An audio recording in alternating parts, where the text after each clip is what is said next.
Приветствие на радост. Си бил спасен и постигнал вечния живот? Да.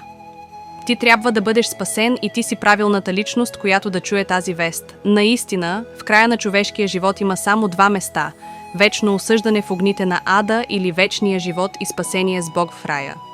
Къде ще завършиш зависи от твоето лично решение. Ако избереш да бъдеш спасен и да имаш вечен живот с Бог, има само един начин.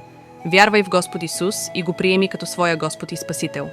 Ако днес решиш да вярваш в Господ Исус, тогава спасението е твое. Моля, произнеси тези думи със сърдечна искреност. Господи Исусе, днес вярвам и те приемам като своя Господ и Спасител. Вярвам, че смъртта ти на кръста изкупи всичките ми грехове. Влез в сърцето ми и води живота ми по твоя праведен път. Амин. Ако казваш това с искреност и с сърдечна решителност, тогава днес си получил спасение на вечния живот. И Отецът на небесата те посреща с радост, което означава, че името ти вече е написано в книгата на живота в Царството на небесата.